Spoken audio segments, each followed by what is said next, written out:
Hello and welcome back. Today I want to talk a little bit more about executing a Zwerchau after the bind. Okay, so this is not about just executing a Zwerchau, just initiating it, prior to a bind. This is a situation where we come in. Our intention was basically to strike directly at his head. Okay, so in the perfect world we would have just struck his head. He goes to meet our blade. Basically, he blocks it. Okay, so the next best option would be to basically just thrust through, and end the fight. Just thrust into the face, end the fight. However, that's not an option. Basically what happens is the two points meet offline. Okay, so the 2 points are in a situation where they're both offline, and from here I now have to do something. Now, there's a variety of things that you can do. Like for example, if he's pressing on my blade, I can take off and come to the other side. I can do plier.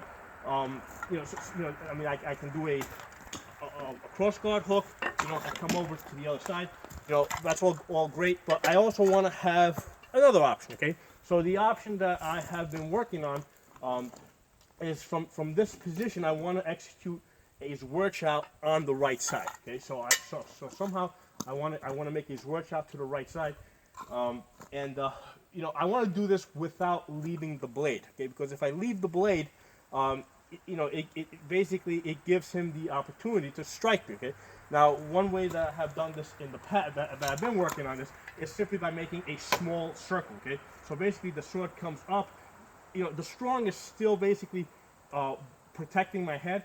So as I come up, I make my my Zwerchau on the right side. Okay, so that's one option that I have been exploring as far as making that right side Zwerchau. But another option that I've been working on is from this position where the 2 points are offline, is to basically thrust over it, and then from there make a Zwerchau. So what am I doing there?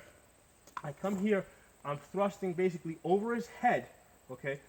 I still have my blade on his blade, and then from there, I'm able to turn the sword over. Let me get the buckler out of the way so you guys can see. What's happening is by moving my tip up there, I now have room. You see how far my tip is traveling to make that cut? So by virtue of the fact that it's traveling that long distance, I have room to accelerate that tip, pick up some speed and make an effective strike to the side of his head. Now you might say that if he's unarmored, you really don't need to strike him that hard, but who knows how hard his head is? Okay, so in a situation where I'm here, if I'm going to make a strike to the side of his head, one option that is often shown in the manuals is from there to basically just turn the sword over. I'm getting this out of the way so you guys can see it. Turn it over on its false edge, right, and make a cut from there. But I find it very difficult to accelerate this and make a strong back edge cut.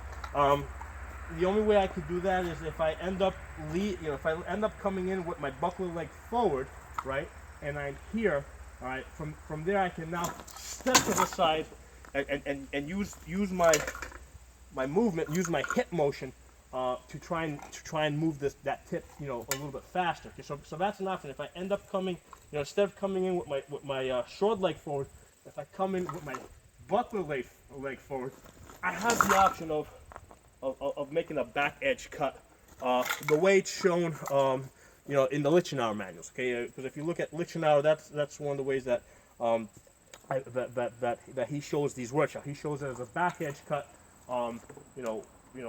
where as a back edge cut as you're stepping to the side. So this fits that.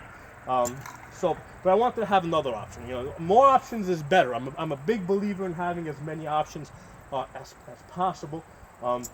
So the other option that we mentioned is the one where as you come in, leading with our sword leg, you make a small rotation that basically strikes the side of the head. So I'll get the buckler out of the way so you can see. A small rotation, right? You come off the blade, you come off his blade a little bit, and I have my buckler here to protect me, and then you make that Zwerchau to the right side.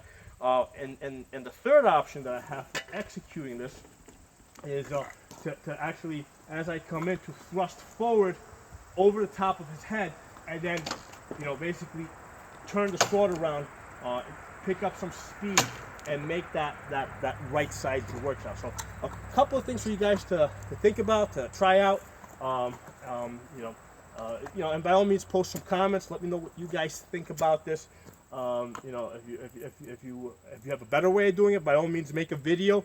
And basically link it to my comment section. I'd be more than happy to look at it. Okay. If you guys do like this video, give it a thumbs up. If you're not a member of my channel, subscribe. I'll see you guys next time.